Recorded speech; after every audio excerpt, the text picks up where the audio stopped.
Bienvenue sur le petit port du Brusque. On est ici sur la commune de Sifour-les-Plages. Et si vous avez déjà la chance d'être venu ici, vous avez sans doute remarqué ces petites embarcations en bois colorées. Eh bien, ce sont en fait les pointus des bateaux traditionnels de pêche qui sont aujourd'hui de véritables pièces de collection et qui sont chouchoutées par une association qui s'appelle Loucapian. Alors nous, on s'est levé tôt ce matin justement pour vous emmener à leur rencontre. Ça fait 12 ans qu'il va taquiner le poisson avec son pointu. Frédéric Agostinetti est l'un des 6 derniers pêcheurs traditionnels du Brusque.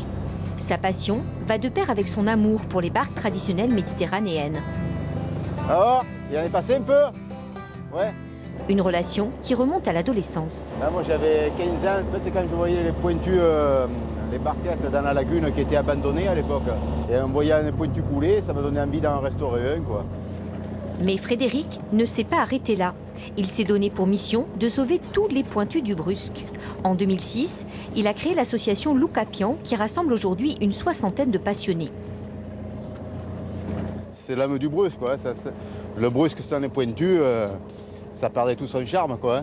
Donc je me suis vraiment dévoué pour les pointus au Brusque, quoi, pour essayer de sauver un peu cette âme qui disparaît petit à petit, quoi. Hop, merci. Alors là, on a quoi comme poisson? C'est les dorades royales de passage. Voilà, en me tenant par la tête. Pas tenir par la tête. Voilà. C'est pas demain que je vais être embauchée.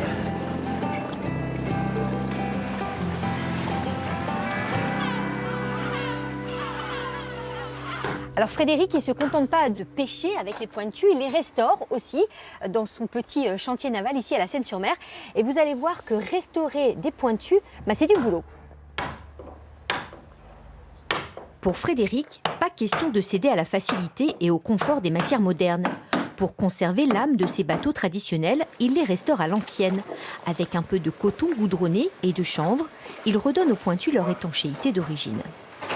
Une forme un peu galbée, là, on la voit bien. Hein. C'est fait exprès, ça, justement, d'avoir cette forme-là? Alors celui-ci, oui, parce que c'était un ancien bateau de pêche, donc du coup, il fallait de la portée pour pouvoir supporter les filets de pêche, le poids. C'est pour pénétrer justement la mer, quoi, les vagues. Et voilà, après, je pense qu'à l'époque, le charpentier s'inspirait un peu des espèces sauvages, comme les poissons, ouais, ou des thons, pour pénétrer la mer, qu'il aille le plus vite possible. Hein. Pour remettre un pointu à neuf, il faut entre 2 et 3 mois de travail, sans trop compter les heures. Chaque semaine, on voit évoluer les pièces qui se remontent, qui se remplacent. Et après, d'un coup, dès qu'on met le pont, les jambettes, le pavois, on voit le bateau qui prend forme et voilà, donc ça encourage à aller toujours plus loin, quoi. Son prochain défi, un pointu de près de 9 mètres de long.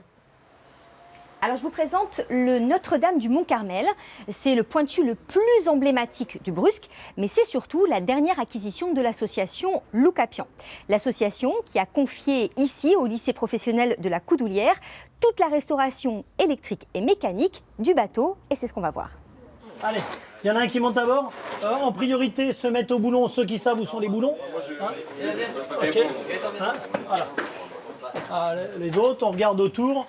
On se met en place. Pour travailler sur le moteur qui date un peu, les élèves ont dû d'abord l'extraire de la coque, une opération délicate. Tu appuies sur le coup de poing par sécurité. Tout le circuit électrique sera également refait à neuf. Un gros projet qui va occuper les élèves du lycée professionnel pendant près de 2 ans, de la première à la terminale. 1, 2, 3. Ok.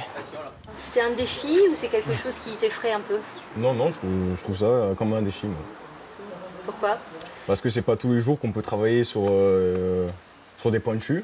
Et c'est pas tous les jours que les gens nous ramènent des bateaux au lycée pour les réparer nous-mêmes, les élèves. Donc je trouve ça bien. Doucement.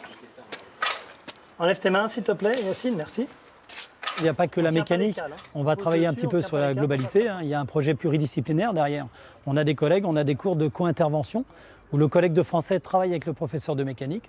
Donc on va aborder un peu l'histoire des pointus, le côté un peu patrimoine justement de ce type de bateau avec le collègue de français. Toujours en tirant le transpalette.